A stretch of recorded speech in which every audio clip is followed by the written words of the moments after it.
Hello everyone, welcome back to the channel.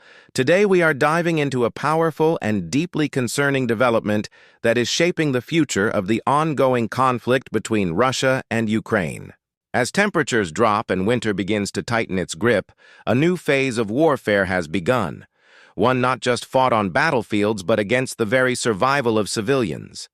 The phrase dark winter is no exaggeration. Russia has launched a wave of brutal attacks specifically targeting Ukraine's power grid, plunging cities into darkness, shutting down heating systems, crippling infrastructure, and testing the resilience of an entire nation. In this video, we will explore how these assaults are unfolding, why energy has become the new front line, and what this means for millions of people who are being forced to endure freezing temperatures without electricity, without heat, and in some cases without hope. To understand the severity of this situation, we must first recognize how critical energy infrastructure is during winter in Eastern Europe. Ukraine relies heavily on its power grid to provide heating, water supply, hospital operations, and basic communications. When Russia targets these systems, it's not just damaging buildings, it's attacking the lifeline of an entire population. Over the past weeks, Russia has unleashed a coordinated barrage of missiles and drones aimed at power plants, substations, transmission lines, and transformer stations. These attacks are not random. They are precise, calculated, and designed to cause the maximum amount of disruption at the worst possible time of year. The strategy is clear: weaken Ukraine's morale, overwhelm its resources, and pressure the government into concessions by making civilian life unbearable. But why now? Why this renewed focus on energy infrastructure? The answer lies in both military strategy and political timing. On the battlefield, Ukraine has seen some success in counteroffensives and long-range strikes on Russian logistics hubs. By shifting to a strategy of energy warfare, Russia hopes to offset battlefield losses by opening a new front: psychological warfare. As winter arrives, every degree of cold becomes a weapon. Every hour without heat becomes a tactic. Every blackout becomes a message. Resistance has consequences. Additionally, with global attention divided and international aid debates intensifying, Russia sees an opportunity to strike when Ukraine may be most vulnerable. They are playing the long game, and winter is their ally. The scale of the damage is staggering. Entire cities have been left without power for hours or even days at a time. Emergency repair teams are working around the clock, often risking their lives under ongoing bombardment to restore electricity. But the challenge is massive. Many power plants have already been hit multiple times, creating a cycle where each repair is quickly undone by another strike. Ukraine's air defenses, while improving thanks to Western support, are still stretched thin. Intercepting every missile and drone is nearly impossible when hundreds are launched across multiple regions in a single night. These attacks are relentless and they are evolving. Russia is now using different flight paths, decoys, and mixed weapon types to complicate interception efforts. At the heart of this crisis are the civilians. Families huddled together in freezing apartments with no heat. Hospitals forced to run on backup generators while performing life-saving surgeries. School children trying to study in darkness. Elderly citizens struggling to survive without electricity for medical equipment. This is the human cost of energy warfare. And while Ukraine's spirit of resilience remains strong, the psychological pressure is mounting. Local volunteers are delivering blankets, food, and portable heaters to the most vulnerable. Communities are organizing warming shelters. But for many, survival depends on when the next missile hits, or whether the power comes back at all. Despite the overwhelming challenges, Ukraine is not standing still.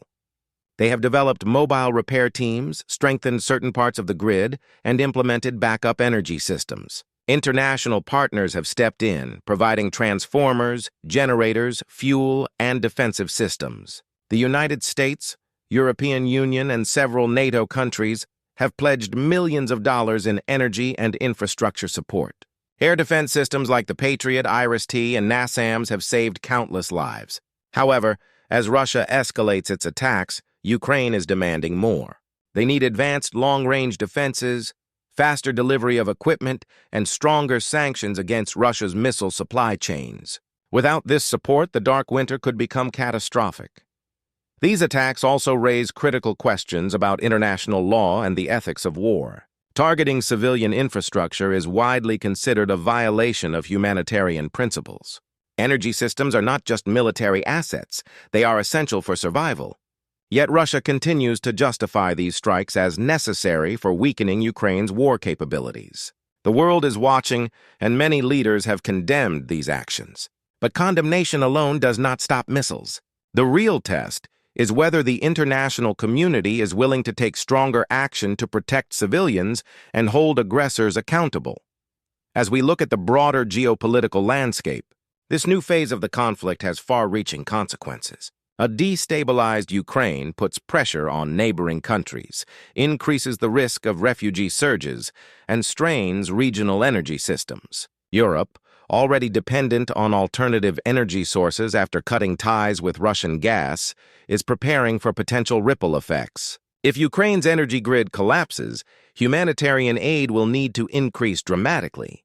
Russia hopes that a cold, exhausted Ukraine will be easier to negotiate with or easier to break.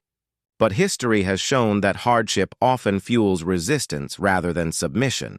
In many ways, this dark winter could become a defining moment in the war.